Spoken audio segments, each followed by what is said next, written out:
Farm house నుంచి కదిలినాడు, రైతుకు సేవలు అందిస్తా అంటున్నాడు. ఈ రోజు ఒక్కసారి ఎంపీలుగా మీరు ఓడిస్తే కేసీఆర్ గారు ఫామ్ హౌస్ వదులుతారు.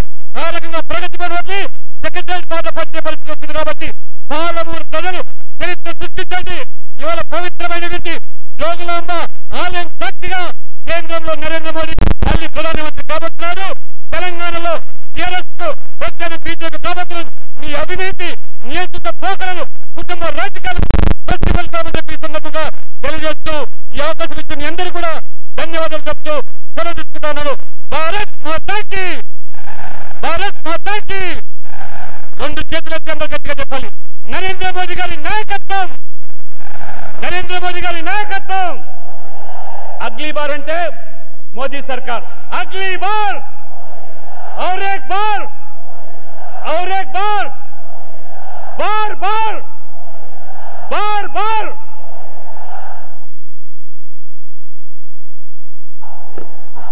రాష్ట్ర అధ్యక్షులకు ధన్యవాదాలు.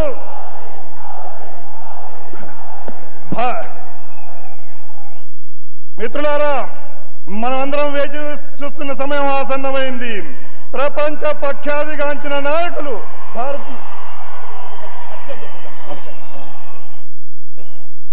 మన ప్రధానమంత్రి గారి సమక్షంలో, జితేందర్ రెడ్డి గారి నాయకత్వంలో, డి అరుణ గారి సారథ్యంలో ఈ పాలమూరు జిల్లాకు సంబంధించినటువంటి ప్రముఖులు, గతంలో మంత్రులుగా, ప్రజాప్రతినిధులుగా, ఇటీవల ఎన్నికల్లో పోటీ చేసిన వాళ్ళందరూ కూడా ఒకసారి పరిచయం చేస్తాం.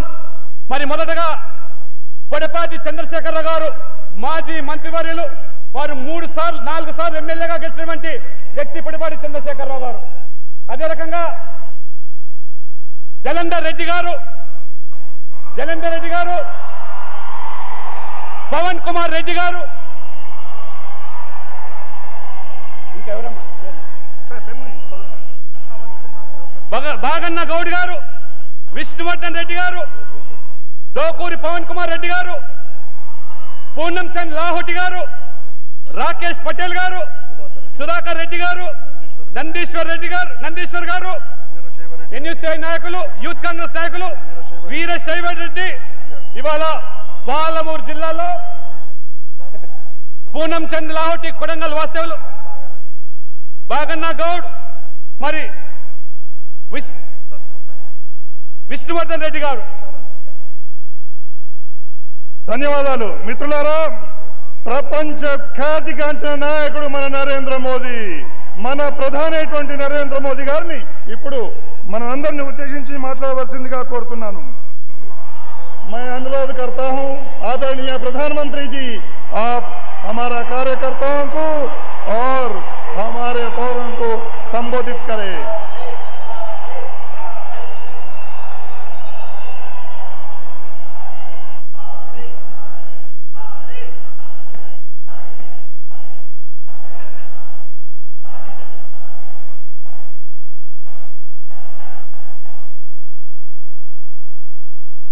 भारत माता की, भारत माता की।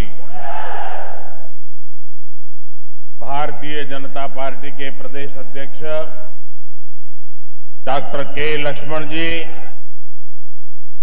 प्रदेश संसदीय चुनाव प्रभारी श्रीमान अरविंद लिंबावली जी, सांसद एवं पूर्व केंद्रीय मंत्री, हम सबके वरिष्ठ नेता श्री बंडारू लक्ष्मण दत्तात्रेय जी, महबूब नगर से भाजपा के उम्मीदवार श्रीमती डी.के. अरुणा, नगर कुर्नूल से भाजपा की उम्मीदवारी कुमारी बंगारू श्रुति, मक्थल से भाजपा के उम्मीदवार श्रीमान बी. कोंडैया, जचेरल से भाजपा के उम्मीदवार श्रीमान मधुसूदन यादव, शादनगर से भाजपा के उम्मीदवार श्रीमान एन. श्रीवर्धन रेड्डी, अचामपेट से भाजपा के उम्मीदवार श्रीमान एम. मल्लेश्वर, कोल्हापुर से भाजपा के उम्मीदवार श्रीमान सुधाकर राव,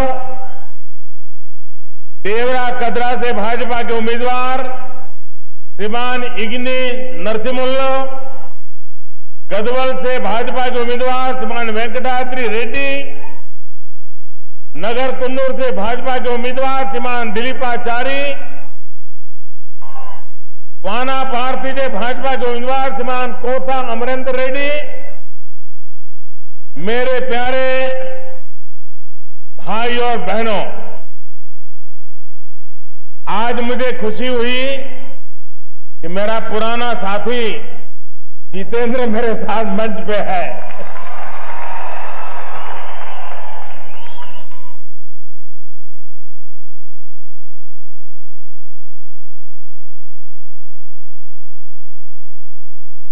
कसट जीव लेना पलामूरू प्रजलांदिरिकी ना नमस्तु मांजलुलो, ये आदि कवियों पालाकुर की सोमन्ना की भूमि है, ये बम्बेरा पोथाना की भूमि है, ये महान कवि गौड़बुद्ध की भूमि है। यहां के सपूत सुरावरम प्रताप रेड्डी, गडियाराम रामकृष्ण शर्मा और कपिल भाई लिंगमूर्ति ने अपनी लेखनी से समाज को दिशा दिखाई है। ऐसी तमाम विभूतियों को आज मैं इस पवित्र मंच से प्रणाम करता हूं। भाषांतर की जरूरत नहीं है, हिंदी चलेगा, ట్రాన్స్లేషన్ అవసరం లేదు కదా, తెలుగు అవసరమా, హిందీ నడుస్తుంది కదా।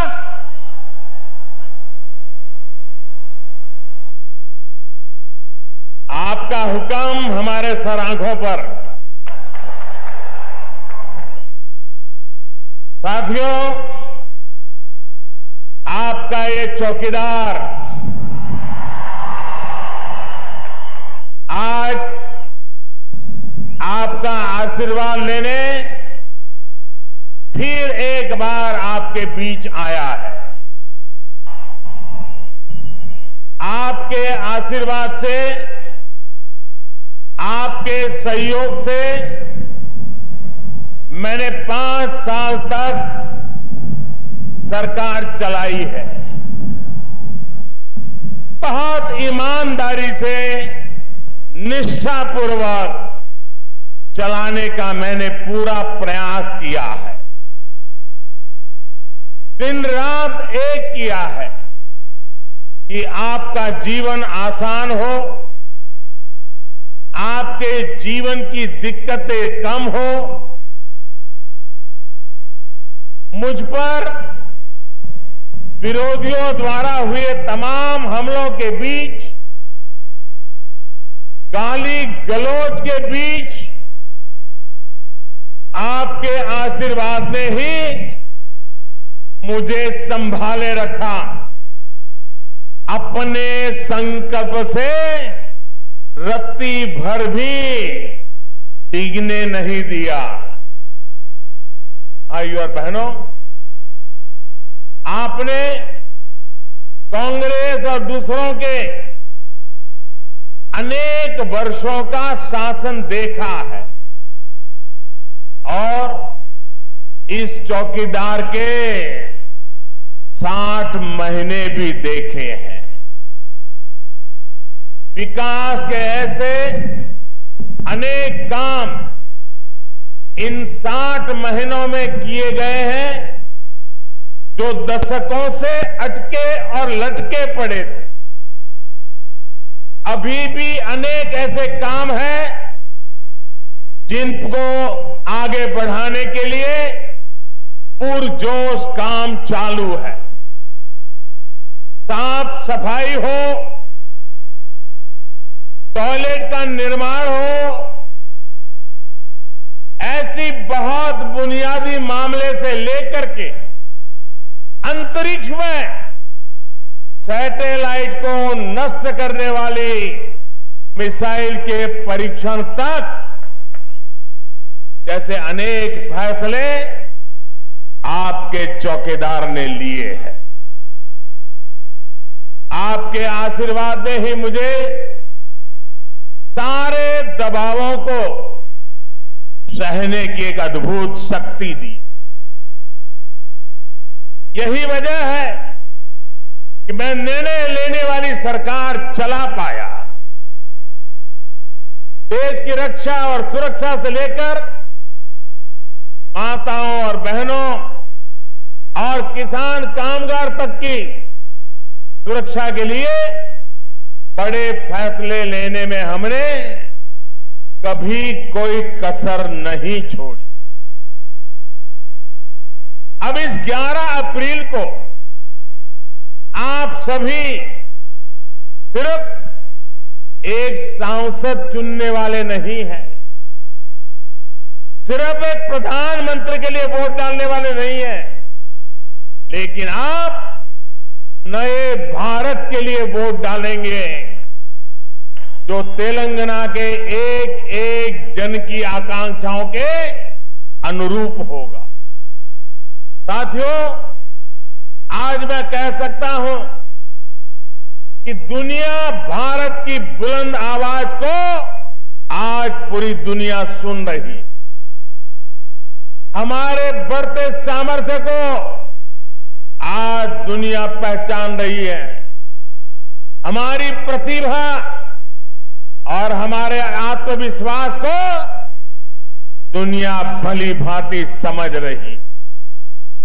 अगले 5 वर्षों में भारत का यही गौरवगान, यही कीर्ति, यही यश नए भारत के संकल्प में हमें सबने मिलकर के ढालना है।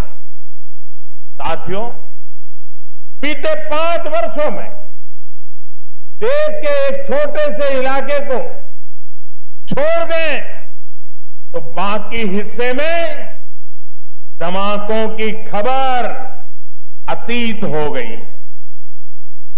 पहले आए दिन बम धमाके होते थे कि नहीं होते थे? मैं जरा आपसे पूछना चाहता हूं, मुझे पता चले आप हिंदी समझ पा रहे कि नहीं समझ पा रहे। पहले आए दिन हिंदुस्तान के अलग अलग कोने में बम धमाके होते थे कि नहीं होते थे? निर्दोष लोग मरते थे कि नहीं मरते थे? आतंकवादियों का जुर्म चारों तरफ छाया था कि नहीं छाया था? 5 साल हो गए। अब उसको कश्मीर के कोने में दबोच करके रखा है। बाहर निकलने का अगर कोई कोशिश करे तो उसको वही जवाब मिल जाता है। हम माताएं, बहनें, व्यापारी, उद्यमी, बच्चे, बुजुर्ग, किसान, कामगार, हर कोई बिना भय के अपनी जिंदगी के निर्णय कर रहा है, आगे बढ़ रहा है, क्योंकि चौकीदार चौकन्ना है। ऐसा सिर्फ इसलिए संभव हुआ है क्योंकि अब तुष्टीकरण के लिए आतंकियों की जात पात, पंथ, मत, संप्रदाय ये अब नहीं देखा जाता है। आतंकियों के मददगारों पर शिकंजा कसा जाता है और सीमा पार जाकर भी आतंकी अड्डों को नष्ट करने का साहस आज भारत दिखाता है। यही नई पहचान नए भारत को ऊर्जा देती है।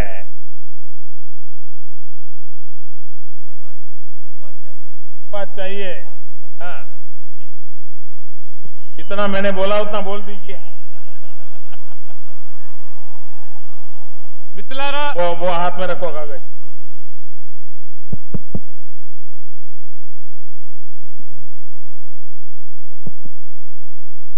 మిత్రులారా,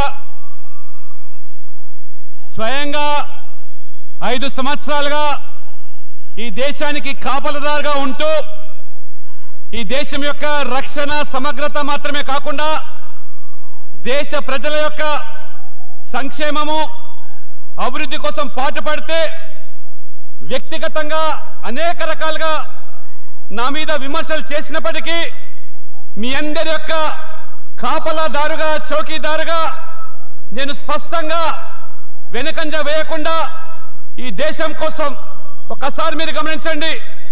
గతంలో ఉగ్రవాద కార్యకలాపాలు, తీవ్రవాద కార్యకలాపాలు, ఏ విధమైనటువంటి దౌర్జన్యాలు, అవినీతి అక్రమాలు జరిగాయో అవన్నీ కూడా అరికట్టబడ్డాయా లేదా అని నేను సూటిగా అడుగుతూ ఉన్నాను. కాబట్టి వచ్చే 5 సంవత్సరాలు మీ భవిష్యత్తు మరి ఒక నవ భారత నిర్మాణం కోసం దోహదపడాలంటే మీరు నరేంద్ర మోడీగా ప్రధానమంత్రిగా ఓటు కాదు, ఈ దేశం కోసం ఓటు వేయాలి, నవ భారత నిర్మాణం కోసం ఓటు వేయాలి. అదే నా యొక్క విన్నపం అని చెప్పి ఈ సందర్భంగా తెలియజేస్తా ఉన్నాను. भाई और बहनों, सुरक्षा, समृद्धि और सम्मान यही हमारे विकास के मॉडल के अहम पहलू है। दूसरी तरफ कौन है? दूसरी तरफ नेता तय नहीं, नीति है नहीं, और इनकी नियत से तो देश भली भांति परिचित है। सिर्फ अपने परिवारों के लिए सोचने वाले ये लोग गरीब, दलित, वंचित, पीड़ित, शोषित का भला कभी नहीं कर सकते। మిత్రులారా, ఒకవైపు మేము దేశ ప్రజల యొక్క రక్షణ కోసము, గౌరవం కోసము, వారి సమ్మానం కోసము మేము పాటుపడతా ఉంటే, మరోవైపు ప్రత్యర్థి వారు ఎటువంటి నాయకుడెవరో తెలియదు, వాళ్ళ విధానం ఏమిటో తెలియదు, వారు భవిష్యత్తులో ఏం చేస్తామో తెలియదు. అంతేకాదు కేవలం వాళ్ళ స్వప్రయోజనాల కోసం, వారి కుటుంబ ప్రయోజనాల కోసం మాత్రమే దళితులను, వెనుకబడ్డ వర్గాలను, అన్ని వర్గాల ప్రజలు వంచిస్తూ, మోసం చేస్తూ, దగా చేస్తూ స్వార్థపూరిత రాజకీయాలు వారైతే, ఇటువైపు మేము నిజాయితీగా నిబద్ధతతో ఈ దేశం కోసం పనిచేస్తున్నటువంటి నాయకులం మేము. साथियों, विधानसभा चुनाव में आपने जनादेश दिया, लेकिन यहां क्या हो रहा है ये देश देख रहा है।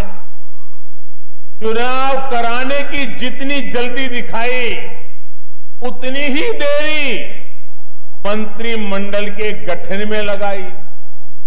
हो सकता है इसका कारण भी कोई ज्योतिषी रहा होगा।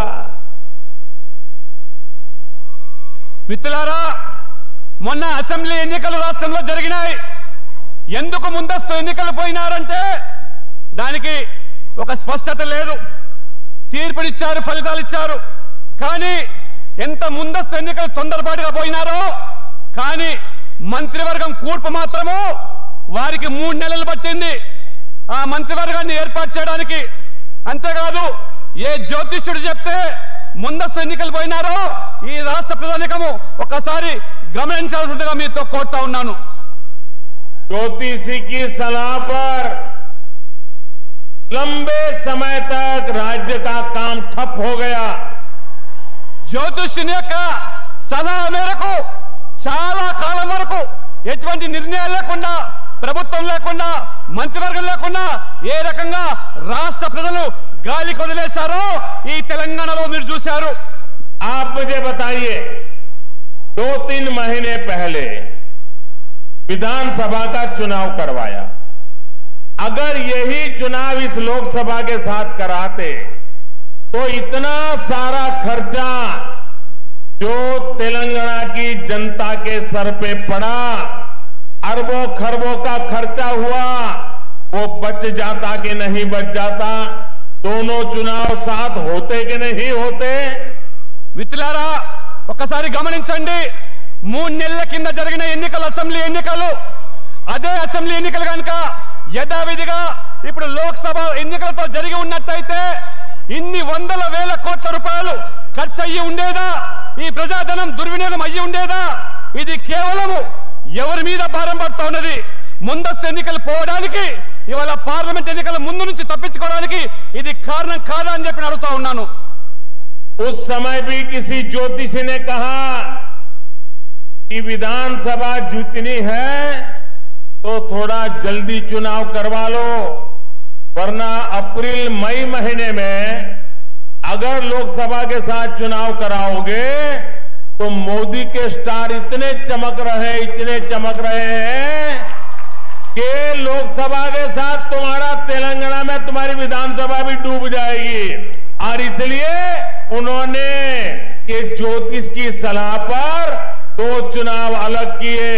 उनको भी मालूम है कि लोकसभा में अप्रैल मई का समय ऐसा है कि मोदी का सितारा चमकने वाला है। उससे बचने के लिए उन्होंने विधानसभा के चुनाव अलग कर दिए। జ్యోతిష్యుని సలహా మేరకు వారు చాలా స్పష్టంగా చెప్పారు, మీరు గనక యథావిధిగా పార్లమెంట్ ఎన్నికలతో పాటు మేలో జరిపినట్టయితే మే మాసంలో మీ జాతకం బాగాలేదు, పైపెచ్చు నరేంద్ర మోడీ గారి జాతకం మే మాసంలో బ్రహ్మాండంగా ఉన్నది, దూసుకుపోతూ ఉన్నది. వారి ముందు మీరు నిలవలేరు, వారి దాటికి తట్టుకోలేరు. వారు రోజు రోజుకు దేదీప్యమానంగా వెలిగిపోతూ ఉన్నారు. కాబట్టి వారి నుంచి తప్పించుకోవాలంటే లోక్సభ ఎన్నికలతో కాదు, ముందస్తుగా వెళ్ళమని వారిచ్చిన సలహా మేరకు 3 నెలల ముందే మనం కేసీఆర్ గారు ఎన్నికలకు పోవడం జరిగింది. आप मुझे बताइए, तेलंगाना का भविष्य तेलंगाना की जनता तय करेगी कि ज्योतिष तय करेगा? మిత్రులారా, ఒక్కసారి మీరు ఆలోచన చేయండి. మన తెలంగాణ ప్రజల భవిష్యత్తు తెలంగాణ ప్రజలు నిర్ధారించాలా, ఒక జ్యోతిష్యుడు నిర్ణయించాలా? ఒక్కసారి ఆలోచన చేసుకోండి, తెలుసుకోండి అని చెప్పి కోరుతా ఉన్నాను. उनके हिसाब से अप्रैल मई का महीना ऐसा है कि अब उनकी पार्टी का बचना मुश्किल हो गया है। వారి యొక్క సలహా మేరకు చూసినట్టయితే ఏప్రిల్ మాసంలో ఆ టిఆర్ఎస్ పార్టీ కూడా ముక్క చెక్కలే ప్రమాదం ఉంది, అస్తిత్వానికే ప్రమాదం ఉంది. కాబట్టి ముందుకు వెళ్ళమని ఇచ్చినటువంటి సలహా మేరకే ఎన్నికలు పోయినట్టు విషయాన్ని గమనిస్తా ఉన్నాము. और इसलिए मैं तेलंगाना के भाइयों बहनों को निमंत्रण देता हूं कि मजबूत भारत के लिए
మిత్రులారా, ప్రజల కోసం సేవ చేస్తామనేటువంటి ఆలోచన కాకుండా వారి స్వార్థపరమైన రాజకీయాల కోసం నడిపినటువంటి ఆ కాంగ్రెస్ మీ అందరికీ తెలుసు, దశాబ్దాలుగా ఎవరి కోసం పనిచేశారు, ఎవరి మేలు కోసం పనిచేశారు. వారసత్వ రాజకీయాలు నడిపినటువంటి కాంగ్రెస్ పార్టీ ఒకవైపు అయితే, వారి పంతాలోనే వారి అడుగు జాడల్లోనే ఎక్కువ కాలం నడిచినటువంటి ప్రస్తుత మన నాయకులు, అధికార పార్టీ నాయకులు ఈ దొందే ఒక గూటి పక్షులే. టిఆర్ఎస్ వేరు కాదు, కాంగ్రెస్ వేరు కాదు. ఈ రెండు కూడా ప్రజల కోసము, ప్రాంతం కోసము, దేశం కోసం కాదు, వాళ్ళ కుటుంబం కోసం పనిచేసేటువంటి నాయకులు వీరందరూ కూడా. आज साफ नजर आ रहा है कि लोगों की सेवा करने वाले लोग, समर्पित जीवन जीने वाले लोग कैसे कांग्रेस को अलविदा कह रहे हैं। तमाम घोटालों की वजह से सवालों से घिरी कांग्रेस जब देश के वीर जवानों के सामर्थ्य पर सवाल उठाती है, सबूत के बजाय सबूत की चिंता करती दिखती है, तो भी आप समझ सकते हैं कि कांग्रेस किस स्तर पर पहुंच गई है। మిత్రులారా, దేశవ్యాప్తంగా కూడా అందరికీ కూడా ఒక స్పష్టత వస్తా ఉన్నది.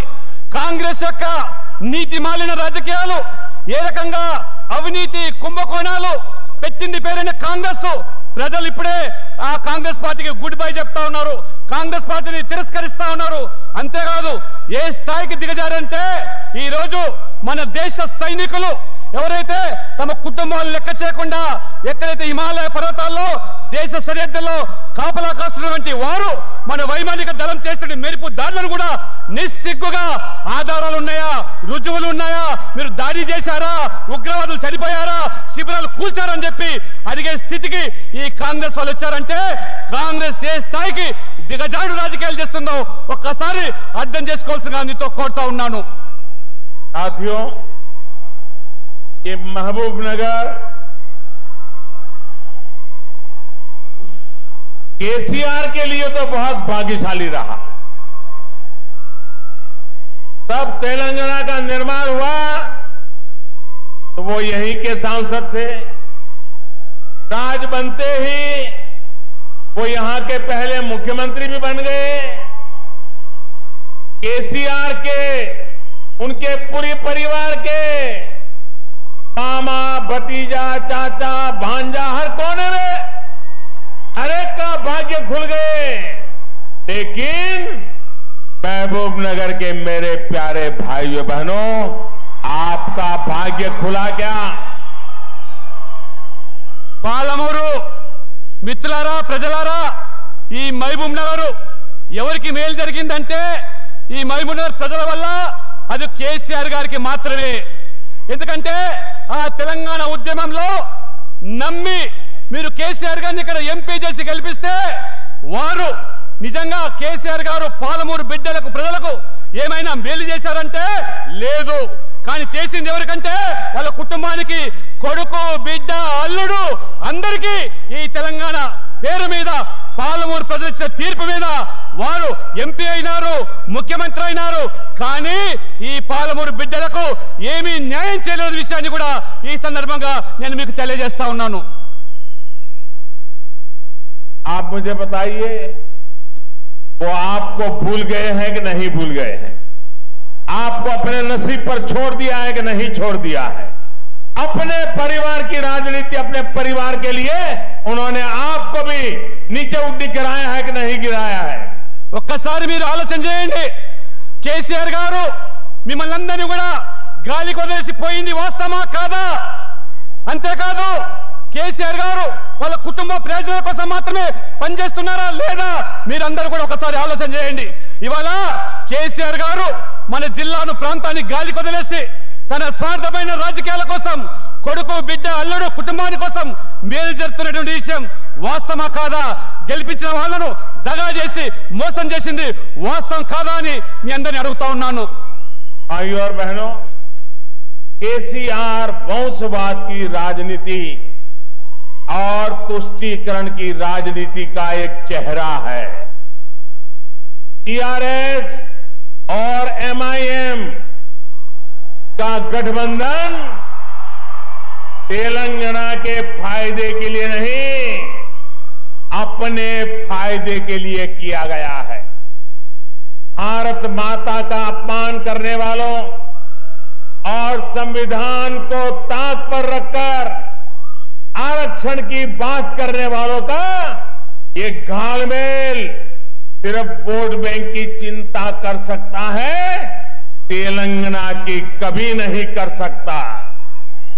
మిత్రులారా, కేసీఆర్ గారు కుటుంబ రాజకీయాలు, వంశపారపర్య రాజకీయాలు నడుపుతూ ఇవాళ సంతుష్టికర విధానాలు, ఏ రకంగా మతం పేరు మీద రాజకీయాలు నడిపేటువంటి మతోన్మాద మజ్లిస్ పార్టీ, టీఆర్ఎస్ పార్టీ ఇద్దరు చేతులు కలుపుతూ చట్టపట్టాలు వేసుకుంటూ ఏ రకంగా వీరు చేసే పనులు ఇవాళ రాజ్యాంగ విరుద్ధమైన చర్యలు, అది తెలంగాణ కోసమా, వారి ఓటు బ్యాంక్ రాజకీయాల కోసమా?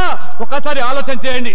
రాజ్యాంగంలో లేనటువంటి ముస్లిం రిజర్వేషన్లను పదే పదే కేసీఆర్ గారు ప్రస్తావిస్తున్నారంటే ఎవరి మేలు కోసం? తెలంగాణ మేలు కోసమా, తన మేలు కోసమా, తన కుటుంబ మేలు కోసమా? ఒక్కసారి మీరందరూ కూడా ఆలోచన చేయాల్సిందిగా నేను కోరుతా ఉన్నాను. साथियों, एक तरफ इस पालामुरु क्षेत्र की उपेक्षा करने वाले लोग हैं, तो दूसरी तरफ आपकी चिंता करने वाला एक चौकीदार खड़ा है। పాలమూరు ప్రజలారా, केंद्र की एनडीए सरकार तेलंगाना के किसानों के लिए, तेलंगाना के नौजवानों के लिए, यहां के विकास के लिए मदद करने के लिए हमेशा आगे रही है। नया एम्स हो, सैनिक स्कूल हो, ऐसे अनेक प्रोजेक्ट इस क्षेत्र के लिए स्वीकृत हुए हैं। మిత్రులారా, ఈరోజు పాలమూరు ప్రజలు ఆలోచన చేయండి. పాలమూరు ప్రజలు పూర్తిగా విస్మరించినటువంటి వాళ్ళు ఒకవైపు ఉంటే, ఇవాళ పాలమూరు ప్రజల సంక్షేమం కోసం, పాలమూరు యొక్క ప్రాంత అభివృద్ధి కోసం ఈ చౌకీదార్ నరేంద్ర మోడీ మీ వైపు ఉన్నాడనే విషయాన్ని ఒకసారి గమనించి, ఎన్డీఏ ప్రభుత్వం ఇక్కడ బీజేపీ పెద్దగా గెలిపించకపోయినప్పటికీ కూడా పూర్తి బాధ్యతగా ఈ రాష్ట్రానికి అనేక నిధులు ఇచ్చాం. All India institute of medical science ఇచ్చాం, సైనిక్ స్కూల్ ఇచ్చాం, ట్రైబల్ యూనివర్సిటీ ఇచ్చాం, నేషనల్ హైవేస్ ఇచ్చాం, అన్ని ఇచ్చాము. కాబట్టి ఎవరు మీ వైపు ఉన్నారు, ఎవరు మిమ్మల్ని విస్మరించారో ఒకసారి ఆలోచన చేయాల్సిన కోరుతా ఉన్నాను. आज तेलंगाना में नेशनल हाईवे बनाने का काम और रेल लाइनों के चौड़ीकरण का काम तेजी से चल रहा है। तेलंगाना के लिए रेलवे बजट 2014 से पहले की तुलना में कई गुना बढ़ाया गया है। మిత్రులారా, ఈరోజు ఎన్డీఏ ప్రభుత్వము, మా ప్రభుత్వం తెలంగాణ ప్రజల యొక్క అభ్యున్నతి కోసం, సంక్షేమం కోసం పెద్ద ఎత్తున ఈరోజు నేషనల్ హైవేస్, జాతీయ రహదారులు, తెలంగాణకు అంతకుముందు జాతీయ రహదారులు అంటే తెలియదు, అటువంటి జాతీయ రహదారుల కంటే మించి తెలంగాణకి ఇచ్చామంటే రైల్వే లైన్లు కూడా ఒక్కసారి ఆలోచన చేయండి. రైల్వే బడ్జెట్ మరి ఈరోజు 2014 ముందు ఉన్న బడ్జెట్ ఎంత? ఈరోజు 2014 నుంచి ఈ 5 సంవత్సరాల్లో తెలంగాణ రైల్వే లైన్ల కోసం కానీ, రైల్వే అభివృద్ధి కోసం కానీ ఏ మేరకు కేటాయించామో ఒక్కసారి మీరు ఆలోచన చేయాల్సిందిగా నేను కోరుతా ఉన్నాను. यहां महबूबनगर को मुनीराबाद और सिकंदराबाद से जोड़ने के लिए तेजी से पटरियां बिछाई जा रही। सिकंदराबाद महबूबानगर के रेलवे लाइन का दोहरीकरण किया जा रहा है। మిత్రులారా, ఈరోజు మహబూబ్ నగర్ యొక్క ప్రజల సౌకర్యం కోసము మునీరాబాద్ నుంచి సికింద్రాబాద్ నుంచి మహబూబ్ నగర్ ఈ రకంగా అనేకమైనటువంటి డబ్లింగ్ లైన్లు ఏర్పాటు చేయడమే కాకుండా రైల్వే అభివృద్ధి కోసం పాటుపడుతున్న ప్రభుత్వం ఈ ఎన్డీఏ ప్రభుత్వం. हमने जितना काम किया है वो और अधिक हो सकता था, लेकिन यहां की सरकार ने ध्यान ही नहीं दिया।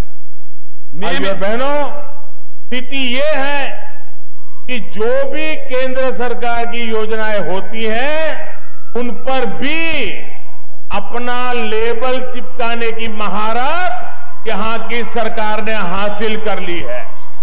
మిత్రులారా, చిత్తశుద్ధితోని మా ప్రభుత్వం అనేక విధాలుగా ఈ ప్రాంత అభివృద్ధి కోసం అనేకమైన కార్యక్రమాలు చేపట్టాం. చాలా సందర్భాల్లో ఈ టీఆర్ఎస్ ప్రభుత్వము, రాష్ట్ర ప్రభుత్వము అడ్డుపడ్డది, మోకాలేసింది, అనుకున్న విధంగా సహాయం చేయలేకపోయింది. మేము ప్రవేశపెట్టే అనేక పథకాలు, ఎన్డీఏ పథకాలు ఇవాళ పేరు మార్చి సొమ్మొక్కడిది సోకక్కడిది మా ఎన్డీఏ పథకాలు కేసీఆర్ తన పథకాలుగా చెప్పుకుంటూ ఏ రకంగా ప్రచారం చేస్తున్నారో మీరందరూ కూడా ఈరోజు తెలుసుకుంటా ఉన్నారు. चलिए ऐसा ही सही, लेकिन कम से कम काम तो हो। हमने देश भर में गरीबों को 1.5 करोड़ पक्के घर दे दिए हैं, लेकिन यहां की सरकार ने कहा था कि हम तो फ्लैट देंगे। भाई कितनों को फ्लैट मिले? మిత్రులారా, సరే పేరు మీరు చెప్పుకోండి, మాకు అభ్యంతరం లేదు. తెలంగాణ ప్రజలకు మేలు జరగాలి, పేదలకు న్యాయం జరగాలనే మా తపన. అయితే ఇవాళ మేము 1,50,00,000 మందికి పేదవాళ్ళకి ఇవాళ ఇల్లు కట్టించాం. మేము తెలంగాణలో కూడా పెద్ద సంఖ్యలో ఇల్లు మంజూరు చేస్తే మాకు మీ ఇల్లు వద్దు, మేము 2 పడకల గదులు ఇల్లు కట్టిస్తామని చెప్పి మభ్యపెట్టి అరచేతిలో వైకుంఠం చూపించి ఏ రకంగా ఇవాళ 2 పడకల గదులు అటకెక్కించారో ఒక్కసారి ఆలోచన చేయండి. దేశంలో 1,50,00,000 మందికి ఇల్లు కట్టిన చరిత్ర ఇది బీజేపీ ఎన్డీఏ ప్రభుత్వానిది.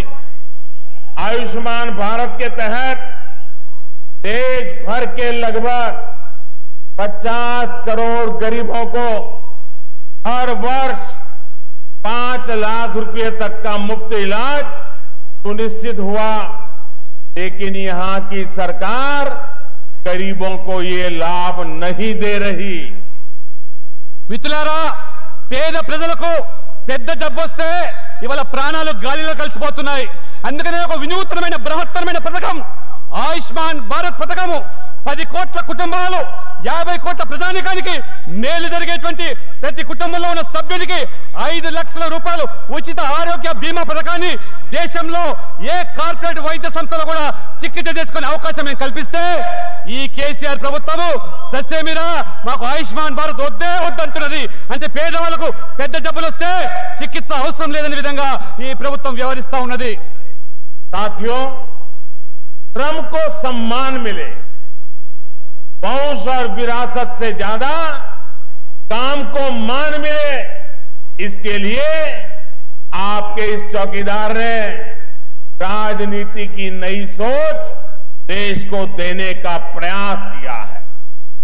మిత్రులారా, శ్రమించి కష్టపడి పనిచేసే వాళ్లకు న్యాయం జరగాలి, న్యాయమైన గౌరవవేతనం దక్కాలి. అందుకని ఇవాళ రాజకీయాలకు కొత్త నిర్వచనం ఇవాళ మేము తీసుకొస్తున్నాము. రాజకీయాలకు కొత్త నిర్వచనము ఈ దేశానికి చౌకీదారుగా కాపలాదారుగా ఉన్న మేము ఆ రాజకీయాలను మారుస్తా ఉన్నాము. పేదల సంక్షేమం కోసము తీసుకొచ్చే రాజకీయాలు ఈ రోజు మేము ప్రవేశపెడతా ఉన్నాము. 2014 से पहले, हमारी सरकार बनने से पहले देश की 40% आबादी के पास टॉयलेट नहीं था, शौचालय नहीं था. बेटियों को, बहनों को अपमान और दर्द सहना पड़ता था. आज आप सभी के आशीर्वाद से लगभग हर घर को इस चौकीदार ने टॉयलेट से जोड़ने का काम पूरा कर दिया है. మిత్రులారా, ఒక్కసారి గమనించండి. మన మహిళలు, ఆడపడుచులు, అక్క చెల్లెలు వాళ్ళ ఆత్మ గౌరవంతో ముడిపడినటువంటి ఏవైతే ఇవాళ కనీసమైన మరుగుదొడ్లు 2014 పూర్వము 40% మందికే ఇవి అందుబాటులో ఉంటే మన యొక్క ఆడపడుచుల ఆత్మ గౌరవాన్ని కాపాడడానికి ఆత్మ గౌరవ నిలయాలుగా మార్చి దాదాపు ప్రతి ఇంటికి ఇవాళ మరుగుదొడ్లు నిర్మించి 98% ఇవాళ ఈ 5 సంవత్సరాల్లో ఇవాళ మహిళల ఆత్మగౌరవం నిలబెట్టినటువంటి ప్రభుత్వము ఈ చౌకీదార్ ప్రభుత్వం అని చెప్పి ఈ సందర్భంగా నేను తెలియజేస్తా ఉన్నాను. 2014 से पहले मेरी गरीब माताएं बहनें कुएं में जीवन बिताने के लिए मजबूर थी. आज 7 करोड़ से अधिक गरीब माताओं को मुफ्त एलपीजी गैस कनेक्शन दिया जा चुका है. इसमें 9 लाख से अधिक कनेक्शन ये हमारे तेलंगाना में दिए गए हैं. మిత్రులారా, 2014 పూర్వము మన ఆడపడుచులు, మన యొక్క మహిళలు, తల్లులు కట్టెల పొయ్యి, బొగ్గు పొయ్యి ద్వారా ఆ మసిబారినటువంటి వంటింట్లో ఏ రకమైన జీవితాన్ని గడిపారో మనమందరం కూడా కళ్ళారా చూశాం. కానీ ఇవాళ మేము వచ్చిన తర్వాత ఉచితంగా ఉజ్వల గ్యాస్ పథకాన్ని ప్రవేశపెట్టి ఈ 5 సంవత్సరాల్లోనే 7 కోట్ల మందికి ఉచితంగా గ్యాస్ ఇచ్చినటువంటి చరిత్ర అయితే తెలంగాణలో మొన్నటి వరకు 2 నెలల ముందు వరకు 9 లక్షల మందికి నేరుగా ఉచితంగా గ్యాస్ పథకాన్ని ఇచ్చినటువంటి చరిత్ర ఈ చౌకీదార్ ప్రభుత్వానిది. आप जानते हैं, हमारे देश में आरक्षण के नाम पर जाति से जाति को लड़ाने का पाप होता था. वोट बैंक की राजनीति होती थी और देश के सवर्ण गरीबों की उपेक्षा होती थी. कोई उनको सुनने को तैयार नहीं था. हमारी सरकार ने कहीं पर भी जातिवाद का जहर फैलाए बिना, किसी के हक को छीने बिना, किसी को भी जो मिलता है वो लिए बिना हमने एक ऐतिहासिक काम किया। మిత్రులారా, మనమందరం చూస్తా ఉన్నాము, స్వాతంత్రం వచ్చినప్పటి నుంచి కూడా సామాజిక వివక్ష పేరు మీద కొనసాగుతున్న రిజర్వేషన్లు, ఇంతసేపు కూడా కులం పేరు మీద చిచ్చు పెట్టి రాజకీయాలు చేసి ఓట్లు దండుకున్నారు తప్పితే ఎక్కడ కూడా సామాజిక న్యాయం కోసం వాడు పాటుపడలేదు. రెండు కులాల మీద తగుబెట్టి తమాషా చూశారు. కానీ ఈరోజు మేము ఏ రకంగా సామాజిక వివక్ష మాత్రమే కాదు, ఈ సమాజంలో 70 సంవత్సరాల స్వాతంత్రంలో ఆర్థిక వివక్ష కొనసాగుతున్నది. ఆర్థిక వివక్ష వల్ల కూడా పేదవాళ్లకు న్యాయం జరుగుతలేదు. అందుకనే ఒక చరిత్రాత్మకమైనటువంటి నిర్ణయాన్ని ఈ రోజు పేదరికంలో ఉండేవాడికి కులం లేదు, మతం లేదు, ఈ దేశంలో సమాజంలోని పేదవాళ్ళందరూ కూడా 10% అగ్రవాళ్ళలో ఉండే పేదవాళ్ళు కానివ్వండి, ఏ మతమైనా కానివ్వండి, వాళ్ళకు 10% రిజర్వేషన్ చరిత్ర ఘనత ఈ ప్రభుత్వానికి అని చెప్పి కూడా గర్వంగా నేను మీ అందరికి తెలియజేస్తా ఉన్నాను. सामान्य वर्ग के गरीब को भी समान अवसर मिले, इसके लिए पहली बार सामान्य वर्ग के लिए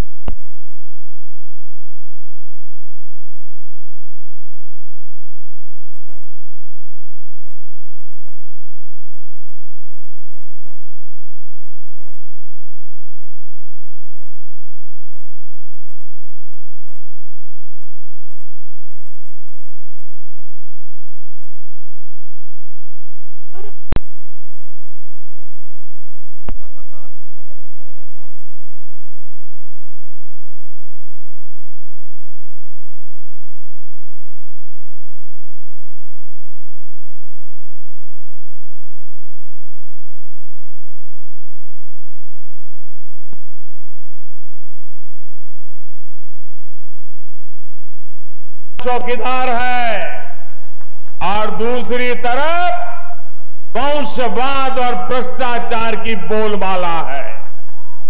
मुझे विश्वास है कि 11 अप्रैल को आप कमल के फूल के सामने का बटन दबाकर इस चौकीदार को, हमारे इन तमाम चौकीदारों को आशीर्वाद देंगे। మిత్రులారా, మీ అందరి కూడా తెలంగాణ ప్రజలను ప్రార్థిస్తా ఉన్నాను. మీరు ఆలోచన చేయండి. ఒకవైపు మేము దమ్దార్, అదే రకంగా చౌకీదార్, అంటే దమ్మున్నటువంటి కాపలాదారుగా ఈ దేశానికి, ఈ దేశ ప్రజలకు మేము కల్పిస్తున్న న్యాయాన్ని ఒకవైపు ఉంటే, మరోవైపు వంశపారంపర్య రాజకీయాలు, రెండో వైపు అవినీతి కుంభకోణాలు.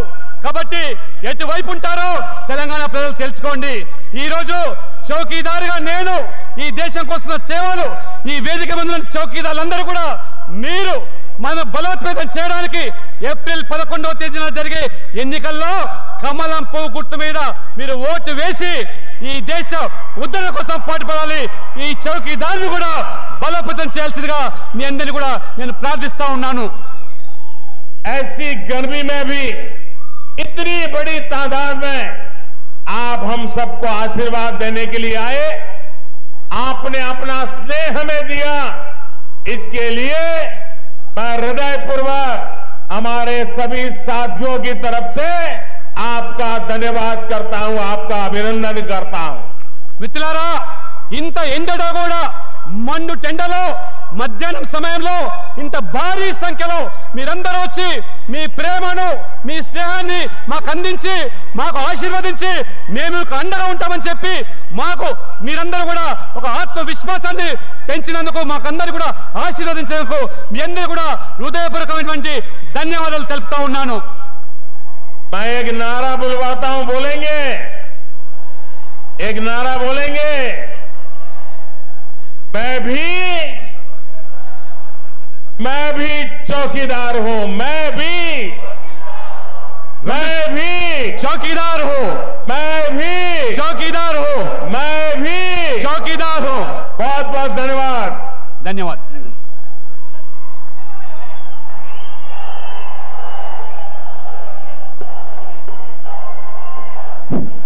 మన భారత ప్రధాని భారతదేశ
Honorable Prime Minister, Mr. Narendra Modi, ladies and gentlemen, good evening.